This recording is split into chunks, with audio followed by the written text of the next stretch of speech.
بسم الله الرحمن الرحيم. الحمد لله رب العالمين، والصلاة والسلام على رسول الله صلى الله عليه وسلم. يقول الله سبحانه جل وعلا: خذ من أموالهم صدقة تطهرهم وتزكيهم بها وصل عليهم إن صلاتك سكن لهم. كلمتين waxay ku saabsanaan doontaa zakaatul fitriga iyo sida loo bixinayo iyo xaqan zakaatul fitriga la yiraahdo yaa iska leh. walaa shaka ilaahay inuu ummadda isku imtixaamay. midba wuxuu ka dhigayaa qani haysta xoolo, midba wuxuu ka dhigayaa faqiir bixikmatin yaclamu huwa, xigmad asagu uu og yahay subxaana. laakiin waxaan shaki ku jirin inay arrintaa tahay imtixaan iyo ikhtibaar. labada qofba lagu imtixaamayo oo lagu ogaanayo inay qadaha iyo qadarka alle ku sabraan, oo midkan xoolaha alle uu siiyeyna inuu rabbigii intuu ugu shukriyo alxamdulilah intuu yidhaahdo, fuqarada iyo masaakiinta inuu wax ka siiyo, kan kale ee faqiirka ana intuu alxamdulilah yidhaahdo in uu ku sabro qadaha iyo qadarka allah subxaanahu wa tacaala. haddana se ay tahay allaha xakiimka ah, shay walbana meesha ku habboon dhiga ee dejiya, ayaa dadka xoolaha alle uu siiyey wuxuu dushooda uu dhigay in xoolaha ay qayb ka gooyaan laba nooca. mid zakaatulmaal baa la yidhaahdaa. waxaa tilmaamaysa aayaddii aannu ku bilownay xalaqada iyo fadhiga, oo waa maxay? zaka xoolahaagu in qayb ka mid a hadday nisaab iyo qayb gaadhaan inaad ka bixiso, waxaana la siinayaa 8 qolo. lagu sheegayna suuratu tawba: innama asadaqaatu lilfuqaraa'i waalmasaakiin ilaa aakhiri alaaya. qaybta kalena zakaatulfitri baa la yidhaahdaa. waa markaan sidan oo kale hadda aannu u soomannahay, ramadaankuna uu dhammaado, ayaa tucmatun lilmasaakiin, masaakiinta ayaa loogu talagalay. haddaba xigmada ku jirtahay maxay tahay? zakada la yidhaahdo zakaatulfitriga iyo zakada kale intaba waxaan shaki ku jirin, waxaan dhihi karraa fa fiiha ixsaanun ila alfuqaraa. waa samafal loo samafalayo dadka fuqarada ah, lagana reebayo inay gacmaha ayna hoorsanin. maalin farxad badan oo ay dadku ciidayaan, dhar qurqurux badan iyo cunto macaanna ay doonayaan inay cunaan, inaan la helin qof faqiira oo gacmihiisa hoorsada inaan la helin. qofka muslimka ana ama faqiirka ana qalbigiisa markaa farax la geliyo, halkaa maxaa ka soo baxaya? mujtamac asaga dhanba mujtamac mutakaamila oo isdhammaystiray, oo qof walba faraxsan yahay. kii waxaystay uu siiyey midkii aan waxaysanin, kii dhar qabay oo dhar gadan karay uu u gaday kii aan dhar gadi karin. arrintaa waxaad garanaysaa shareecadeennu sida ay xoogga u saarto maxaa la yidhaahdaa takaafulka iyo waxistarka iyo tacaawunka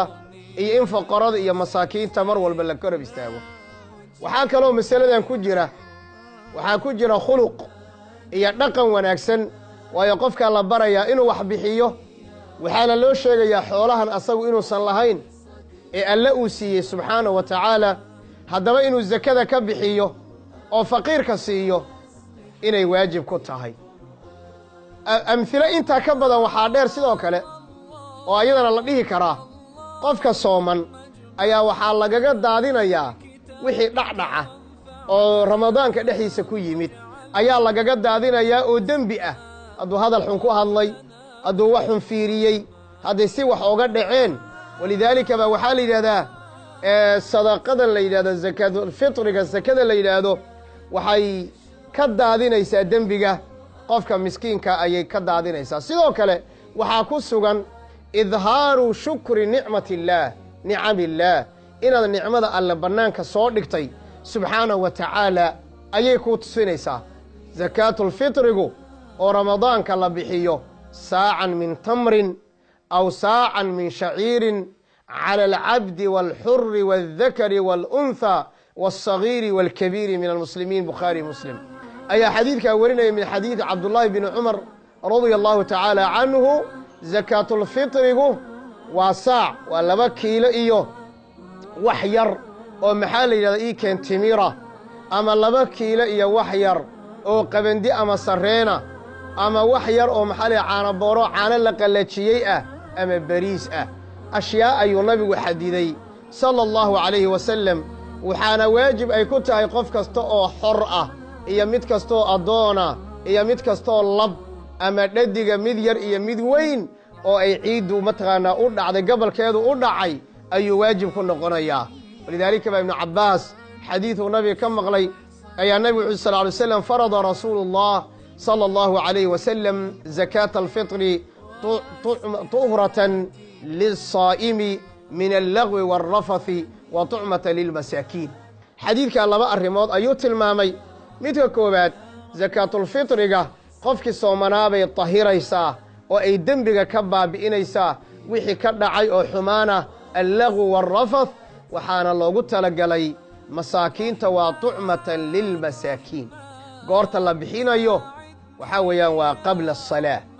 قبل صلاة العيد ولذلك بقى النبي صلى الله عليه وسلم فمن أداها قبل الصلاة فهي زكاة مقبولة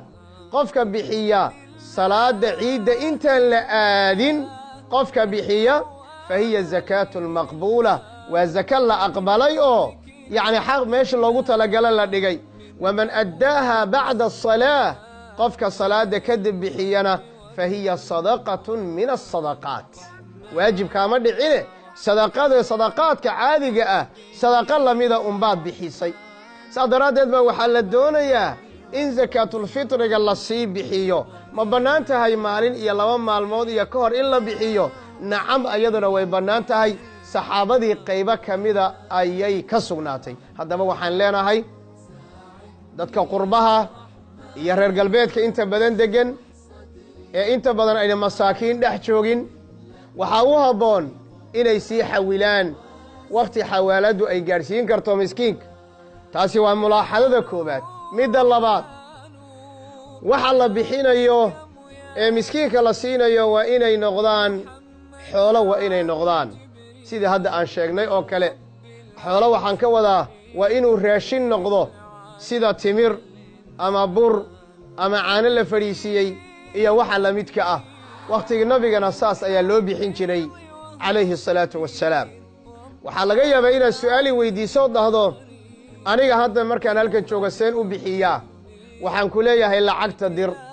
lacagta markaad dirtana gacan aamina ha ku dhacdo lacagta ayada ah gacanta aaminka intay suuqa tagto ha ku soo gaddo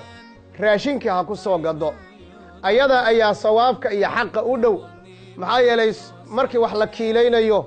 oo wax la miisayo waa wax la wada arkayo sadaqadii baan bixinayaa zakaatul fitriga baan bixinayaa baad leedahay waad u qastaysaa haddana markaasaa qofkii miskiinka ah la siinayaa sida ayaa wanaagsan waxa la bixinayana 2 kiilo iyo waxoogaa iyo 10 gram markii la qiyaaso 2 kiilo iyo 10 gram oo dahaba maxaa la yiraahdaa bariisa ama 2 kiilo iyo 10 gram oo timira kuwii aanu soo sheegnay isku day inaad qofka miskiinka ah ama faqiirka ah intaan ciidda la gaarin inaad gacanta u geliso biidnillaahi subxaanahu wa tacaala